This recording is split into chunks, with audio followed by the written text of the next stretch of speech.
Build creative confidence. Beat the inspiration addiction. Join the Writer's Gym.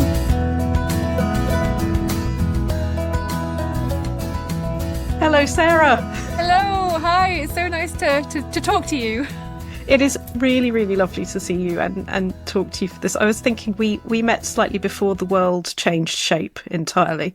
We did, yes. Yeah, we met at Ms. Lexicon, was it? A Ms. Lexia weekend in Leeds. That was just lovely. And we thought, oh, this will happen every year. And won't that be great? And then it did not. And it did not. And it was great. I met you there. I met Rosie Garland, who was on our previous series as well. And it was just such a lovely chance to meet people and find all these different stories and careers in different levels of where they were going and where they wanted to get to. And your wonderful best-selling novel, which we are going to talk about in a minute, is what you were working on at the time. I think you'd handed it in. You were some of the way along, weren't you? But not all of the way. I had just got an agent, actually, really quite just sort of a little bit of time before. So yes, but I was still very much in the middle of working with it though, because I sort of got my agent, before the book was finished. It was still at a kind of quite a chaotic point. So yeah, I was really still just kind of writing and going, oh my God, how do I make sense of all this? So it was really great having this weekend just talking about writing, meeting lots of other writers at different stages, of their careers. So it was very helpful. And had you just won the Lucy Cavendish Prize, or was that the year before? I think that had just happened, and it was through that I met my agent, Nell Andrew, brilliant agent, on the judging panel for that competition. And we'll probably talk later maybe about, I feel very passionate about why competitions can be a really good thing. So I sort of signed with her through being on the shortlist and having talked to her. And amazingly, she took me on despite the complete chaotic. It was, it was very sort of 50 first pages that were very polished, and then this mass of kind of chaotic madness that was the rest of the novel that somehow she managed to see something in. I think that's a really good thing for people to hear, though, because it is in so many ways. It's a bit like dating. It's not about finding somebody who wants to see the perfect, polished version. It's, do you connect with this other human being?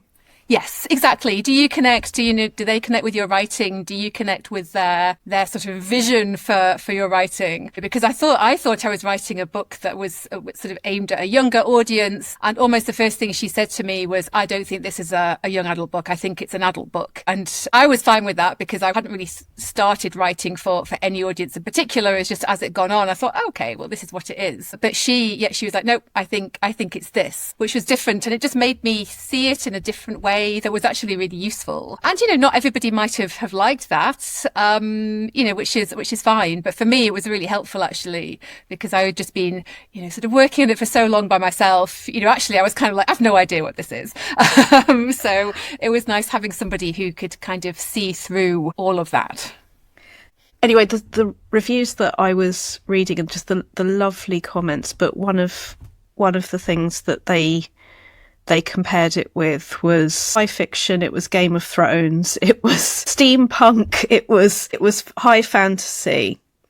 And what I think made me so happy about seeing that description, seeing it reviewed by the New Scientist on one side and then SFX magazine over here, and that it's fundamentally not about what category am I in, that chaos that you talk about is actually confidence in a way. It is having all of those facets. Exactly. Yeah. I think all of us who are writers are huge readers as well. And we might have our favourite genres, but I read in all sorts of genre. And I think maybe another thing that happens is your first novel, because you spend a long time writing it, that basically everything you love goes into it in a slightly, in a chaotic way. And so there were definitely sort of aspects of just all the books I loved and all the things I loved, and just, I think this is cool, this element, and this is a bit steampunky, and here's fantasy, and here's sort of eco-fiction, and here's historical fiction. And for me, I didn't really worry about thinking, it should be this genre or that genre. And I certainly didn't feel that that I had to write in a certain genre to make somebody want to read it or buy it or whatever. So it was very, very freeing. And I think it's been nice though, because you do hear that. You hear sometimes the advice that, oh, you need to pick a genre. And I'm just not sure that necessarily always holds. So it's been really nice that people have seen that it's different genres, and some people have felt it's more this or more that, but have basically seemed to be fine with the kind of the genre mashup of whatever it is. And we should probably take a step back and actually say what all of this is for anyone who is just coming in and hasn't met it yet. But before I do that, I will just say the other thing is it feels like a coming of age story for me. For me as well, actually, that was really important for me with one of the characters who was born on the train.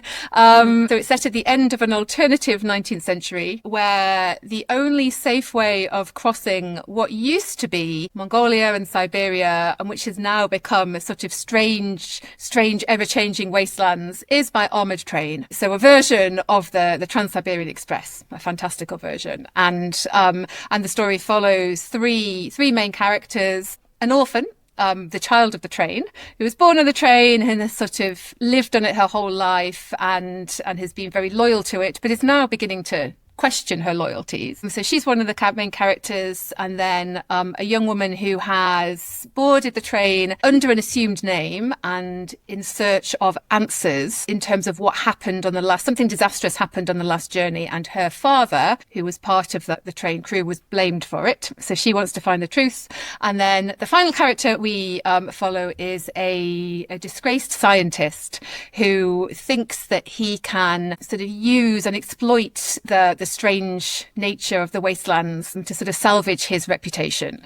And so we follow the train. The train sets off in Beijing, going towards Moscow, which takes 15 days, supposedly. That is a very dangerous journey. And on the way, the dangers start piling up, and the safety of the train comes into question.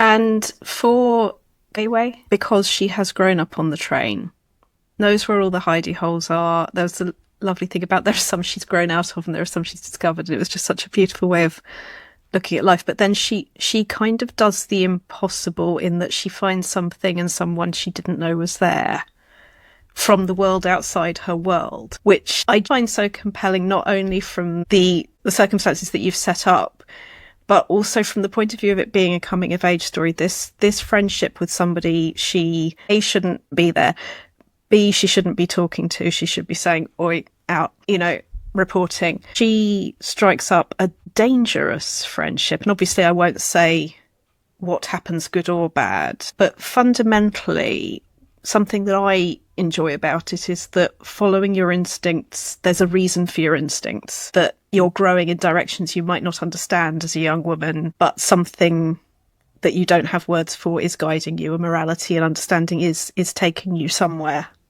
I think that's a really nice way of looking at it. And yeah, as you say, I think there is a coming of age element, and she's always been kind of kept safe by the train crew, by the walls of the train, and she's always had these boundaries that she hasn't pushed against. But I think when you become a teenager, you do start pushing at these boundaries and sort of letting things in that before would have been dangerous or you would have run away from. And now the things you might have run away from actually seem enticing and exciting, and you don't know whether they're going to be positive or negative, but you're sort of open to that. So that was a fun part of it to write. And, and I think it is an important part of growing up.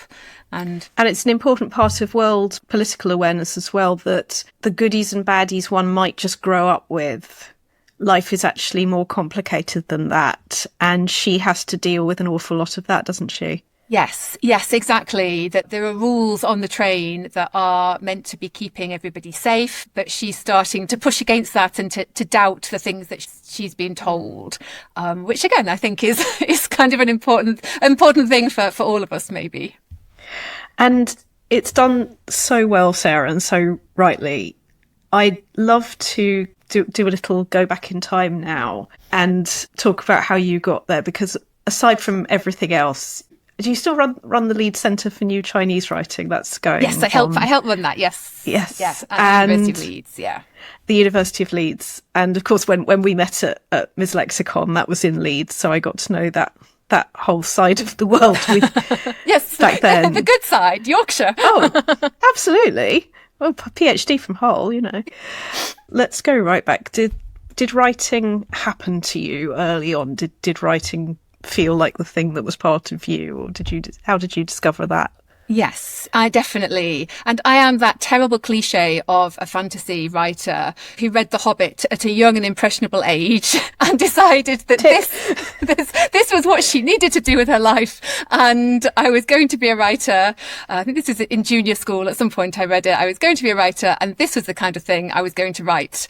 And I have stayed loyal to that decision and that kind of obsession ever since. So it's taken a long time. So I always loved it. So The Hobbit was the sort of the gateway drug, and that led me to all sorts of other fantasy books, horror, science fiction. My parents were and are big readers. So my mum was handing me Jane Eyre on the one hand, and my dad was handing me Isaac Asimov. And then Terry Pratchett came in and Agatha Christie, and I just upped it all up and was writing my own very derivative versions of various, especially kind of high fantasy, epic fantasy. Had all sorts of really bad epic fantasy stories in my teens that it was always the things that involved a map. I loved making the maps as well. Again, I think this is maybe a fantasy writer cliche. I don't know if you did this, drawing your own maps. I'm dyspraxic, so I'm just happy if I know how to get through the door without bashing my arm scarlet. But something that did occur to me in that, and I don't know how much this is just me projecting my own interests onto it, but you mentioned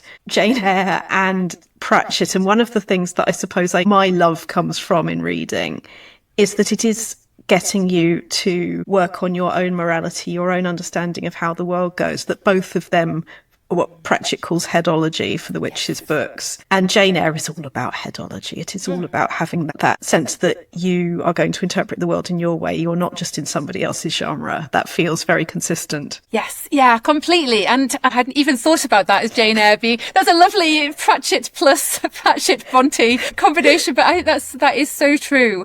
And I think it is really good reading these books that might be adult books that maybe get shelved in the adult section in libraries, but I think reading them as a teenager, you might not think of it in that way as ways of forming your own worldview or morality, but it definitely has. And Pratchett especially, Pratchett is the author I have come back to the most, and I just basically have his books on rotation. So I think that the idea of headology is very important.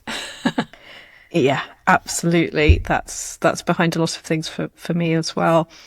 So we're not going to shoot all over the place in time, but I'm going to stay in the fairly distant past for a couple of minutes. You knew you were a writer, or you knew you wanted to be a writer. What helped you, or what guided you? Did you keep writing all the way through? Did you approach agents or do other courses before where we met? It's funny, I was so into it in my teenage years, and then I got to university and didn't write for quite a while, and then started to get into it again when I was living abroad, and it was partly out of homesickness. I think I was living in Beijing, I was working there, and I sort of started a novel that was based in Yorkshire. Mostly I think out of a slightly a slight feeling of homesickness, and that kind of got me back into reading. So this was a few years out of uni, so sort of mid-20s. And then when I came back to Leeds to do a PhD, I was still writing, but it was definitely just a hobby. And I joined a really low-key, lovely creative writing group in a local cafe, partly just to meet people because, I moved back and didn't know anybody. And there was this lovely group run by a brilliant teacher. It was a sort of gentle introduction, it was just, let's talk about some existing stories and then write our own, or let's use some prompts or some pictures and just write. And it was all about, you don't have to be good, you don't have to be, this is not kind of learning and, how do you write? It was, let's just write because we want to and it's fun. And that was so important. And through that and her, I joined the Leeds Writers Circle. I kind of found this huge writing community in Leeds that has been absolutely pivotal in everything. And then a couple of years as I started doing that, I decided to take it a little bit more seriously. And I applied for a workshop in the US called Clarion West, which I don't know if you know of it already. It's I've read your biog, so I looked it up based on that, but do you want to talk about that? Yeah, so it's for speculative fiction writers, so science fiction, fantasy, horror, and it's a 6-week workshop. So it is quite a commitment. And there's one in Seattle, which is Clarion West, and one in San Diego, which is just Clarion. And it's been going for years and years and years. And it's very well funded. And so they have, the very sort of generous scholarships and financial help and things. So I think people in this country especially can think, oh, it's too far, it's going to be really expensive. But actually, I think it's sort of more doable in some ways than some of the shorter UK-based courses. So I always recommend people think about it if they're writing SFF. And it was amazing. So there's 6 weeks, and I realised not everybody can take 6 weeks away from their lives. I was doing a PhD at the time, so just told my supervisor. So it was part of your life. It was what was already going on in a way. Yeah, exactly. And it was absolutely amazing. It was really full on. It's kind of trying to squeeze, I don't know what it's trying to squeeze, almost a kind of MA into 6 weeks. They have different tutors come to teach for a week and give up their time. One of my favourite writers is Kelly Link, and she was there. George R. R. Martin was there the year I went as well.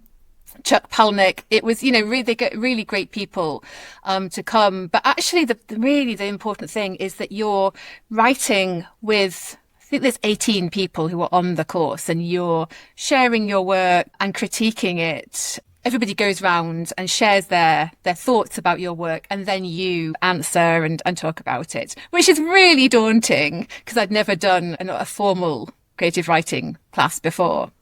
But it was brilliant. They were very, very supportive.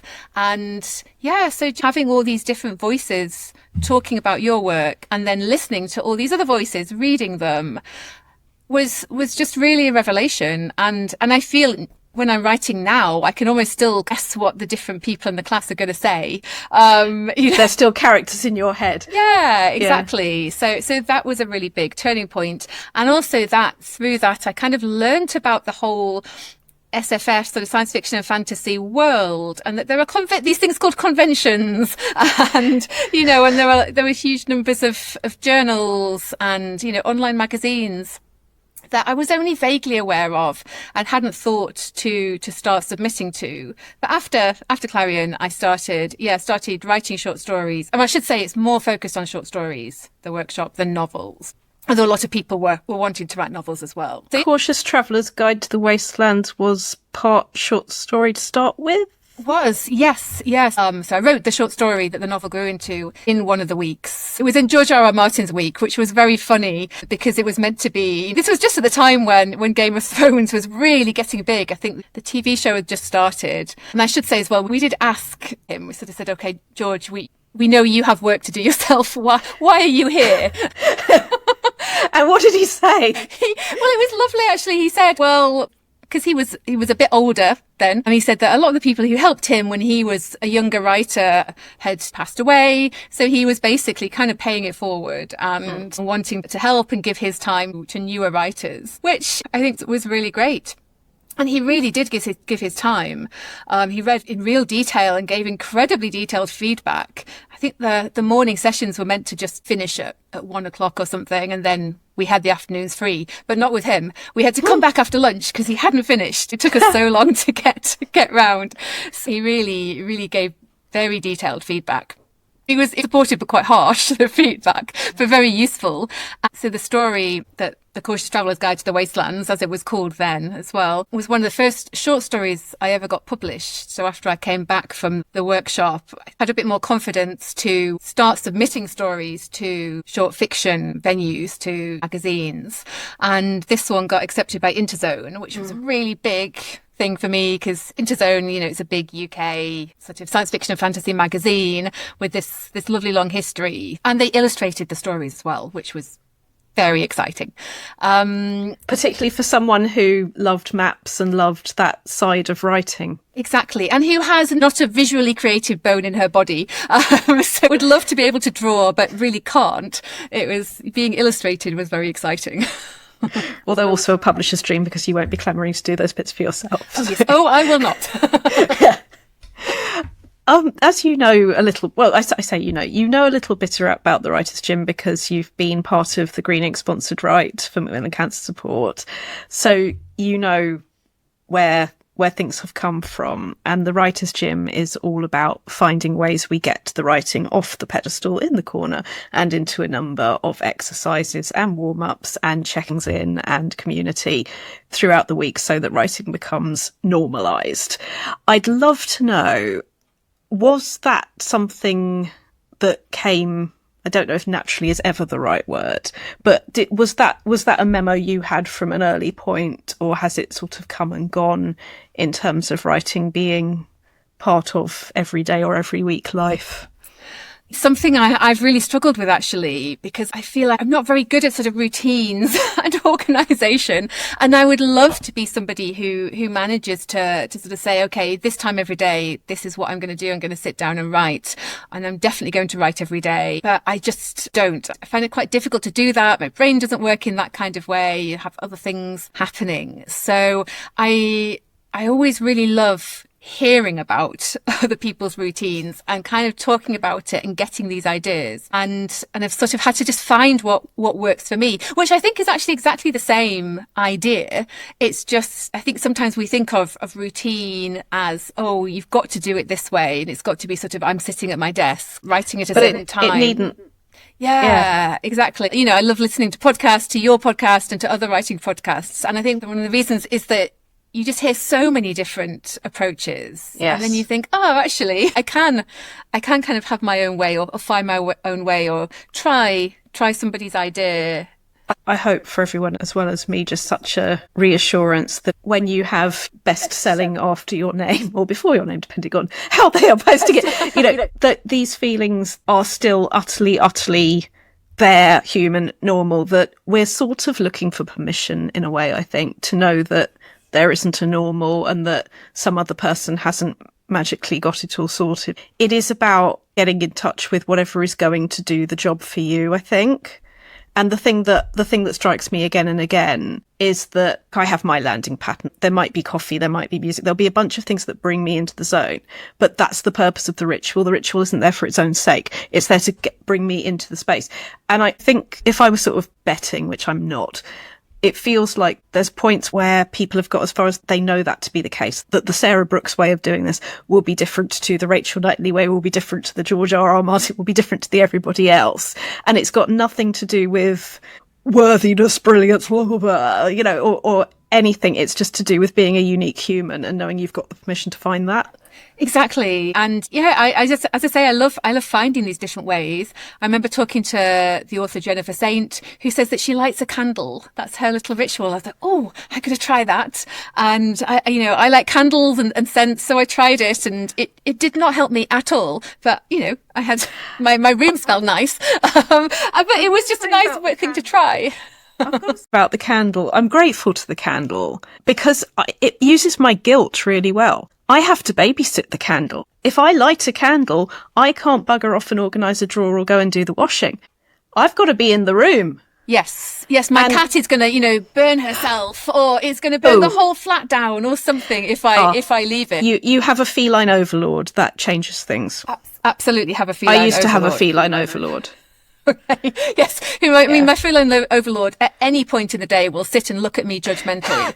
But I do feel that when I'm meant to be writing, she's looking particularly judgmental. Does she go for candles? She doesn't actually. I mean, she is very good with, but I just worry that she is. So I think I find the extra worry with the candle actually is not helpful for writing as nice as the idea is.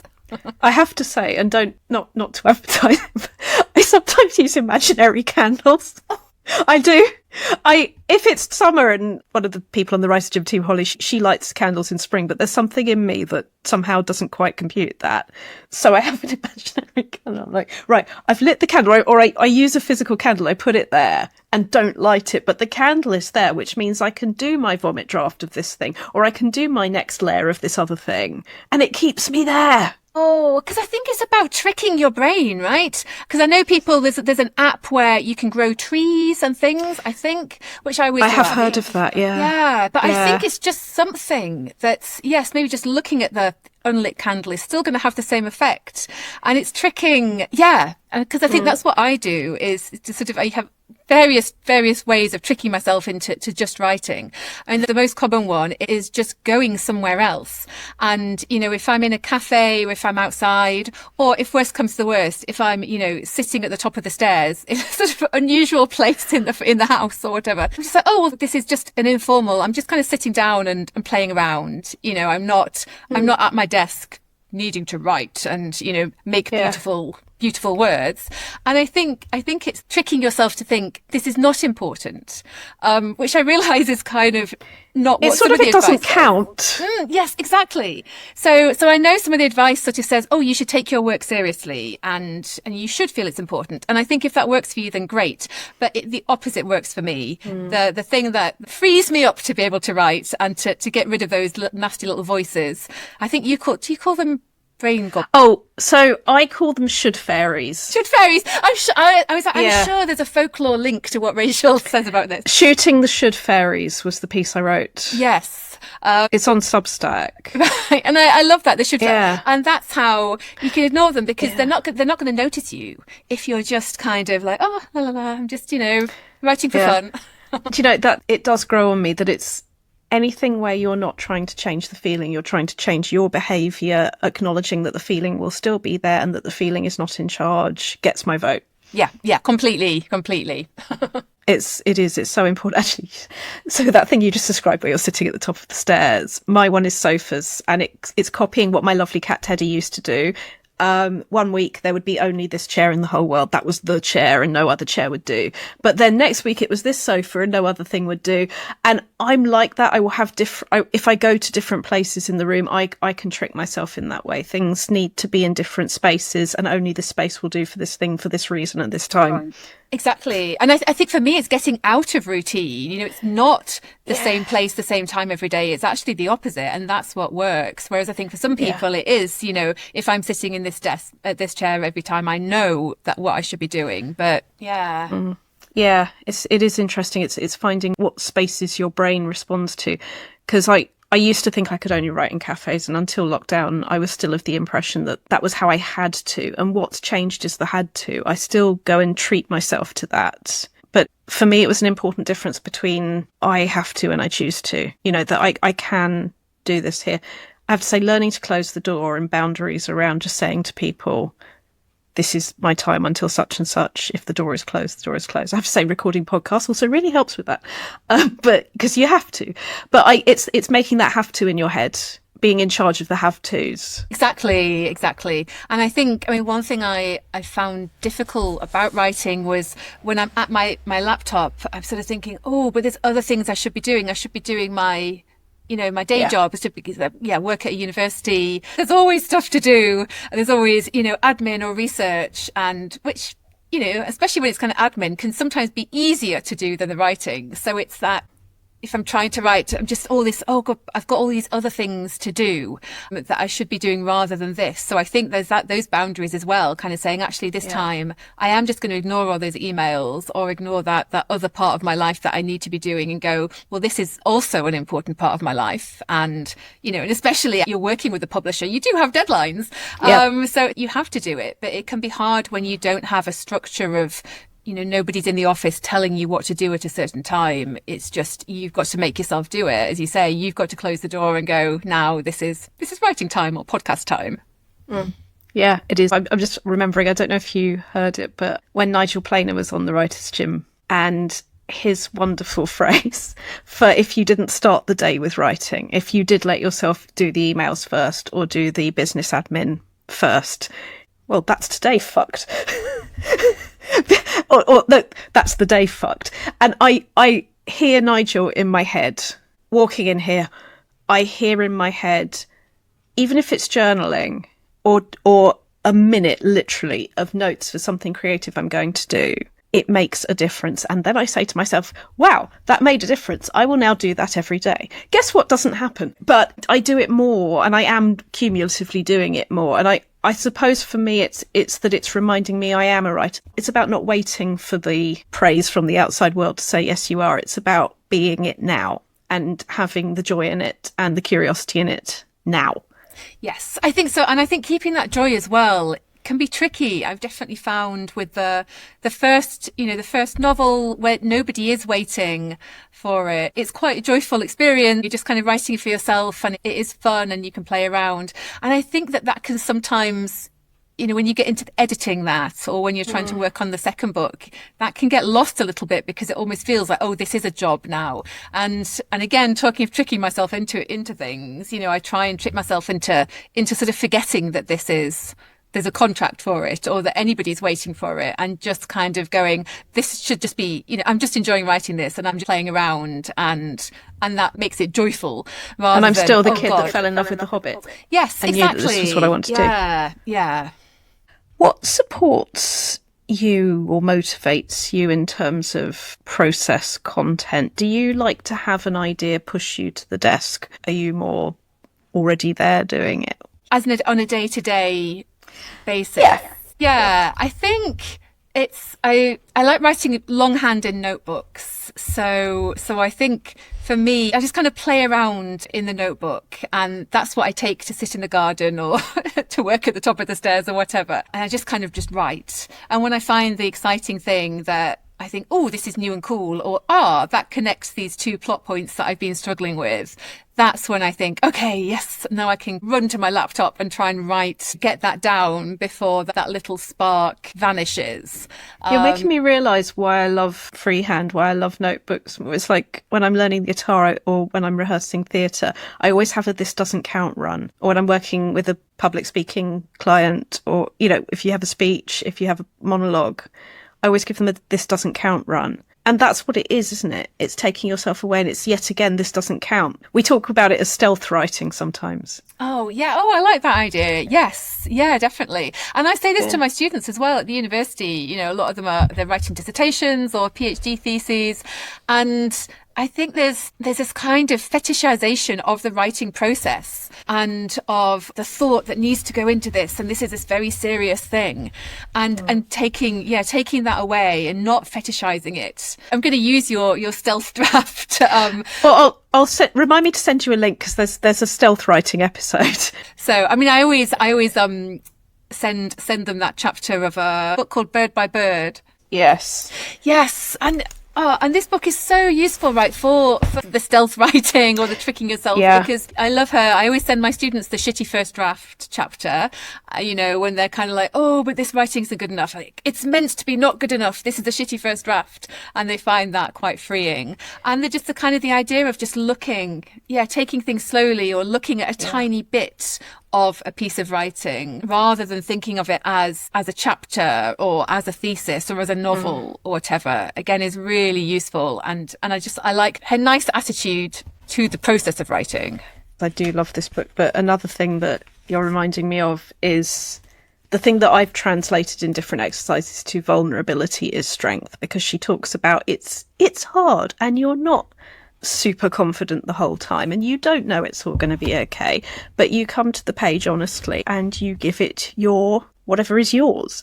And we talk about, emotions going past the window and thoughts going past the window, and if it's sparrow, robin, you don't judge the sparrow or the robin.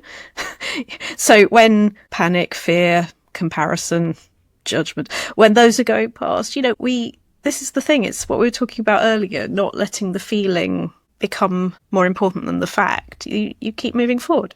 Exactly. And then somebody, I think it was on your podcast, said, or maybe it was you, I can't remember, sorry, said, oh, I can fix it in post-production.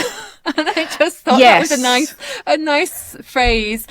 It might be Rosie Garland. I think it was Rosie. Yeah. I feel it was somebody who kind of worked in different areas of writing, not just novels. But I like that idea that, I'll fix it in post-production, because it feels it's this confident way of saying it. Well, yes, of course, this is just part of the process. And actually it's so true in other areas of life, that the reason we can enjoy this is when I said to you, if you want to, or I wanted to look something up, we can do that. And then we come back with it and it's fun and it's real. And that's so much better than being on a terribly strict script where you just have to do everything very quickly. And we're not machines. We're not word robots. Yes. Yeah. And that's why we're wanting to read works written by humans rather than anything else. Absolutely. Because that's what's meaningful. connection, not perfection. Thank you very much. So creative confidence, we've touched on this in various ways already, I know, but when you are having a moment and you are lacking creative confidence, because we all have the moments, right? That's in the contract. Is there anything that you say to yourself or remind yourself of that sort of works for you? It is such a huge thing. And I think I kind of thought this might go away, this sort of the horrible little voices, you know, that are going, you're not good enough. What do you think you're doing? And they don't go away.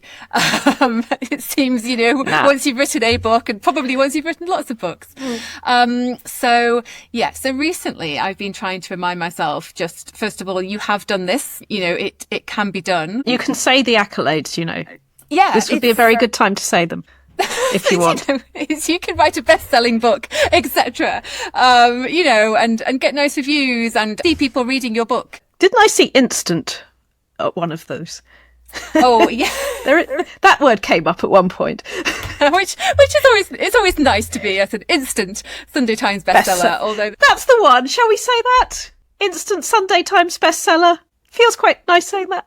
It does feel nice. And actually that's, I think as writers, we all need to get better, or lots of us need to get better actually at saying this out loud. And also thinking of it as a positive thing, not as a negative, because I think for all my kind of, oh yes, I've done it once, I can do it again. There's also that now you horrible little voice who has decided to turn up going, you know, it was a fluke. You'll never be able to do it again, or it won't be as good this time. So it's like, oh no, now there's extra. Because they're never happy, are they? Those voices. It's either you can't do it and then you do and you have, and then it's, well, you certainly can't do it again. Or, you know, it's whatever reality gives us. This gives us the worst interpretation. It's completely horrible. Yes. Yeah. But I do want to say, and I don't want to be, I feel this is going to sound really sycophantic, but I do remember you did a workshop that I went to, and that you did the kind of the what if game. And I think this was part of yes. I was looking at my notes for this earlier, excuses bingo, and I think it was kind of, there was a bit of a process, but we did this, and I think you talked about this with Rosie as well, and maybe you need to explain it. I'm always happy to, because I love this thing. So excuses bingo, and you've got your massive great noughts and crosses board, maybe 5 across, maybe 5 down, and and those squares or rectangles need to be just big enough for a sentence or a few words. And into those go the things our brains shout at us along the lines of, my sister's the creative one in our family, X wouldn't want me to tell this story, Y said something really nasty about my writing in 2018, and that's true because he said it. What if I never finish it? What if I finish it and it's crap? What if I finish it and it's boring? What if I finish it and it's weird? And I also, for the record, love how weird and boring can go right next to each other. You're like, come on, brain, do not see the irony. But yeah, it's filling it with all of the things that our brain will say to us rather than let us do the writing. Because the thing is, status quo feels like safety. That's why people stay in abusive relationships. That is why people stay in jobs that bore them to tears. Yes, there is always a what if that is negative. But the thing is that what if that's negative isn't any more real than what I do in this game, which is the positive opposite. So, for example, my sister's the creative one, or when so-and-so was my age, they published 5 novels or whatever. A, my sister cannot write what I can write. Square B, what if the thing I write is the thing that some reader needs at exactly the right time? Because the thing about all of us as writers is there will be books that have saved us emotionally, reassured us, made us clear about who we are and what we're doing there. And the thing is, we may never hear from that person, but they exist. Because pre-social media, when we were growing up, we didn't get to tell writers when something was cool. Not that easy. It's easier now, which I like. But you couldn't. But it was still true. They were still doing amazing things. And this is what Excuses Bingo does. It gets you to do the positive opposite of each of these. And it just reminds you everyone is as scared as I am. Exactly. And I remember, because I've sort of been to all sorts of workshops and things, but this is, so I've kept this. Obviously, this is not helpful for a podcast, but showing Rachel, we're going to YouTube it. Okay. Yeah, we're totally YouTubing that bit. So I think this particular workshop was about, especially about the sort of, kind of performing your writing or talking about your writing. Was it public speaking for writers? I think that yes. Yeah. And it was brilliant. So these ones are particularly about, I don't know what I'm talking about. Nobody will be interested. They're going to ask me hard questions, or what if? And then I've got all these kind of, but what if they are interested? Or what if I just say, I don't know, and it's fine. And it was so helpful. And so kind of, I think this has totally worked for me as well, that negative and positive what ifs. Yeah. What if my editor hates this? What if it doesn't do as well as the first book? What if this story doesn't make sense? Again, it's such a simple thing, just changing it to sort of a what if. Well, what if she does like it? And what if it's more successful? And I think just that kind of little change, and also just the noticing how often you think those negatives and catching yourself and sort of making yourself change it into more of a positive. And it doesn't always work, but I think you kind of notice when you're falling into the trap. And so I've just found that really helpful. So as I say, I don't want to be sort of like, here's Rachel's workshop, but it was really great. Thank you. And it is so lovely to hear, because I know for absolute fact that most of the people listening to this are going to be looking at what you've done going, wow. And the wow, objectively, when it isn't ourselves it's happening to, it's important to remember that what they can see is every bit as real as any feeling going on about it, that book already is in the world, it exists, it's there, it's yours, you did that. And that is in the world forever, that exists. As will the next one, if you want, and the next one, and the next one, and the next one. This is what we have to remind ourselves, is that it's unique. Yeah, exactly. And to try and stop those little voices that are starting to do down your kind of your achievements. So I'm going to stick a health warning on stop the voices. Not going to happen. Not going to happen. Leaning on the box, sweating. I can't hear you. Negative voice. Shut up. Blah, blah, blah, blah, blah. Let go. Stop sweating. There is an invisible check on my desk where I take those feelings and I say, yes, I can hear you. Pat, pat. Not ignoring you. Sit. I'm getting on with my writing. Because that's possible.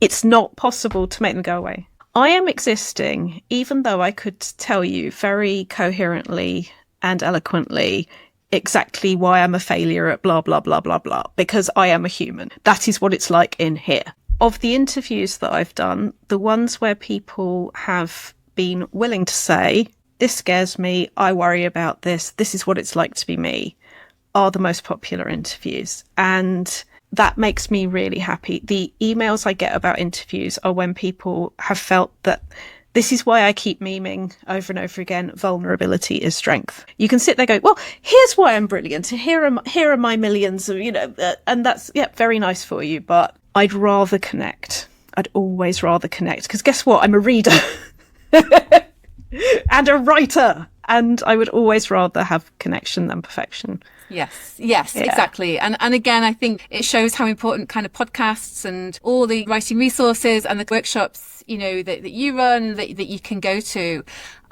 just how important they are. And I would definitely say that I've found it very, very helpful going to, not only listen to podcasts, but doing workshops. And I'm somebody who struggles a little bit with the kind of, let's talk about our feelings and, and sort of share vulnerabilities, which I realize is a really good thing, but I've always found it hard. But I think, the fact that I kind of come back to this workshop where we did have to to share feelings, vulnerabilities, what we felt. I think it shows how important. I mean, I hope not have to. Volunteer. I know it was in a very safe, nice environment, I should say. But no, I get what you mean. But I think also people have this picture in their head of what sharing feelings is going to sound like. And actually, the way that we have, like two academics drinking tea and chatting, talked about this is what's going on in my head, this is what's going on in my head, this is what's going on in my creative life. It's probably not what I think sometimes people picture before they've experienced it, that it's more, these are the objectives, these are the obstacles, here's what I'm experiencing. And it's research, really. It's research into self so that you can use what's available to you as strongly as you can. Yes, exactly. And I think you often think of that writing is this, oh, well, we can all do this. We can all just sit down and make up stories, or, it's not a big thing that we have to work on. But of course, we do have to work on it, but not only from the writing point of view, but how we are dealing with it ourselves. And I think sort of putting in that work has been really useful. Yeah, because it's getting to know your writing, and it's getting to know yourself as a writer, isn't it? Yes, exactly. And what you get to know is that all writers, the vast majority of writers, are also full of these should fairies and the awful kind of the brain gremlins. And my very old friend Liz had brain weasels. She made badges that said "shoot the brain weasels." Exactly. So all this is a way of as you say, I think you're totally right. Not getting rid of them, but learning to live with them. Yeah, learning they can't actually do anything unless we mistake feelings for thoughts, thoughts for facts. And I've always found that, spite can be a good motivation for writing. So I'm like, I'll show them, I'm going to write this second book and it will be great. And yes, that is going to motivate me to make them shut up.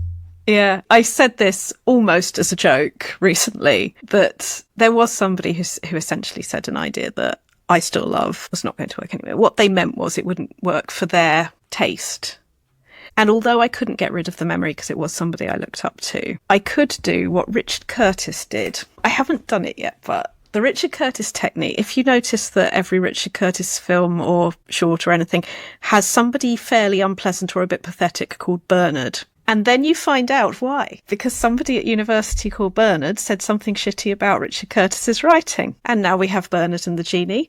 And we have Bernard in For Weddings and Funeral. And if you work through, Bernards are plenty. Oh, that is fabulously petty and wonderful revenge. I love it. And I've thought of a great name I'm going to use when I'm ready. But the thing is, the best revenge is always to live well, isn't it? I don't know who said that other than me. It wasn't me.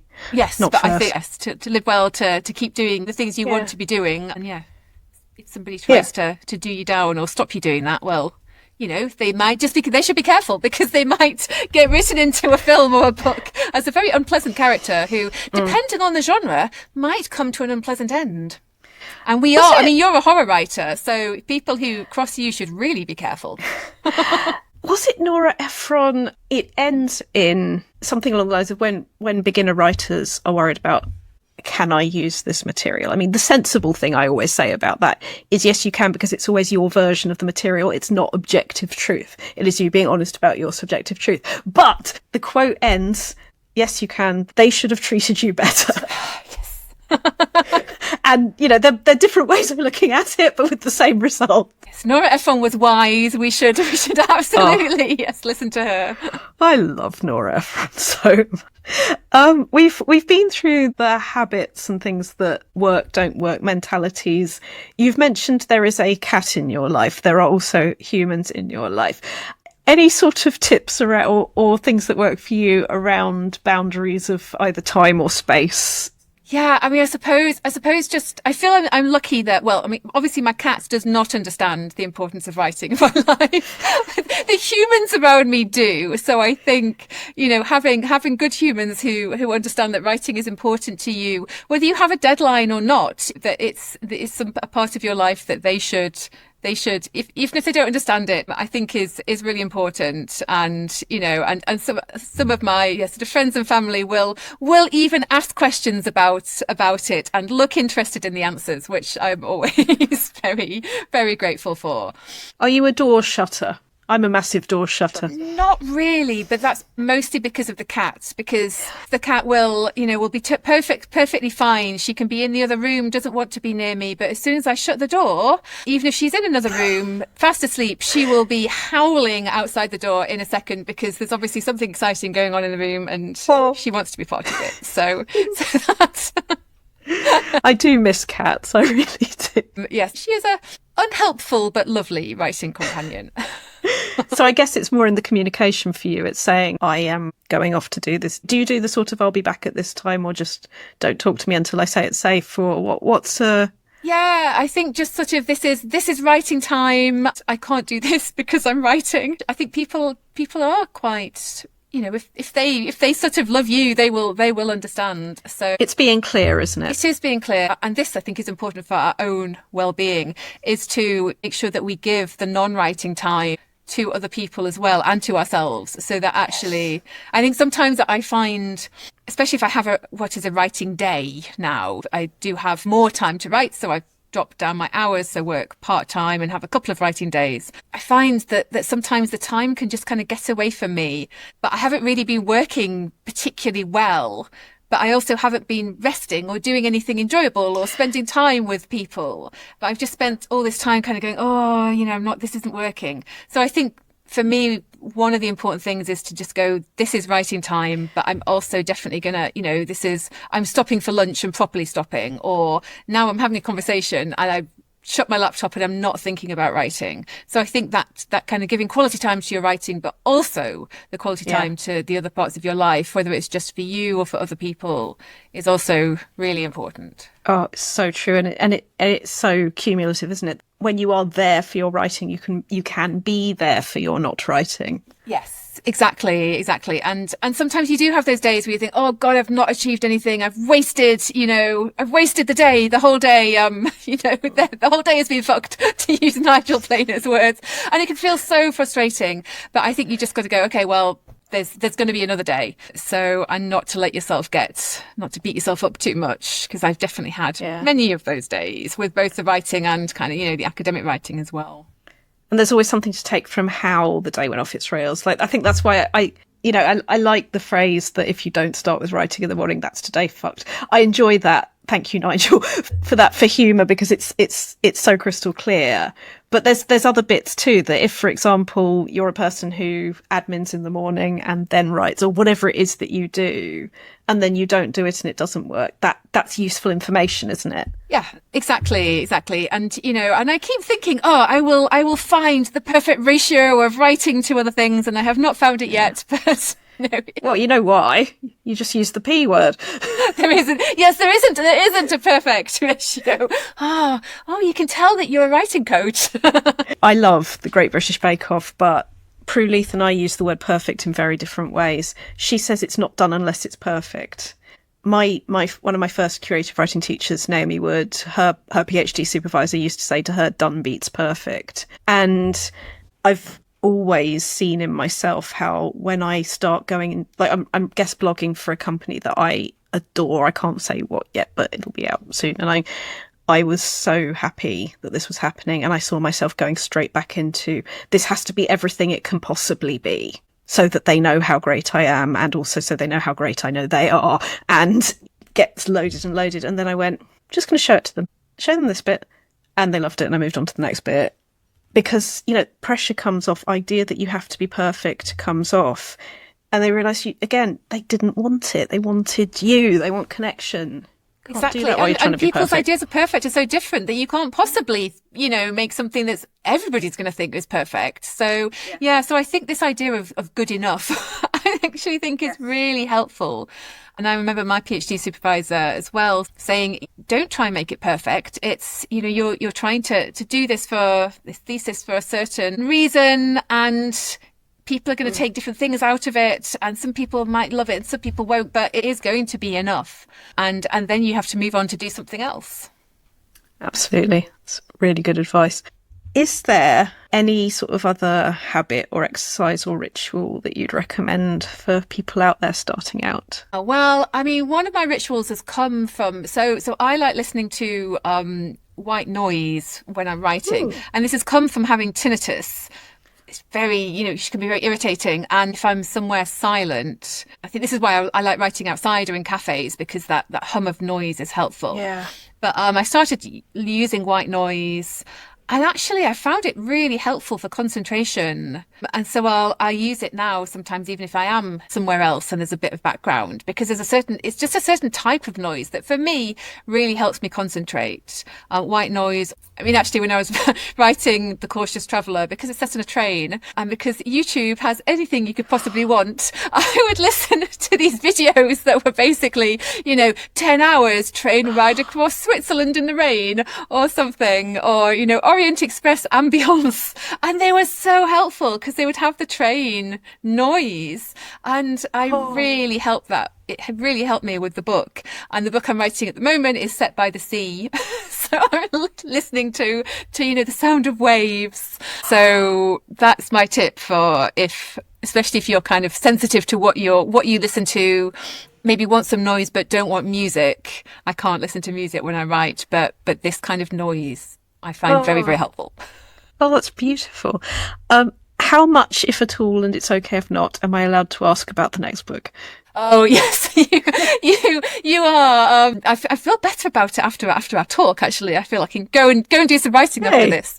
It is a work in progress. It's another alternative history, although this time it's set in the 18th century, and it is set in partly on the North Yorkshire coast, because I really love it up there. So I'm sure you know it if you were at Hull. So don't know if you know Flamborough Head and Bempton Cliffs. Up there. So really fabulous bit of coastline with puffins and incredible seabirds and these incredible cliffs. I love puffins. Oh, puffins are my favourite bird. I know, very. So there are puffins in the book. Sadly only in a small role, but anyway. So it's set there, partly there and partly in Greenwich in London, and it's all about the sea, and it's kind of about, I suppose, the human relationship with the sea. Wow. Yeah.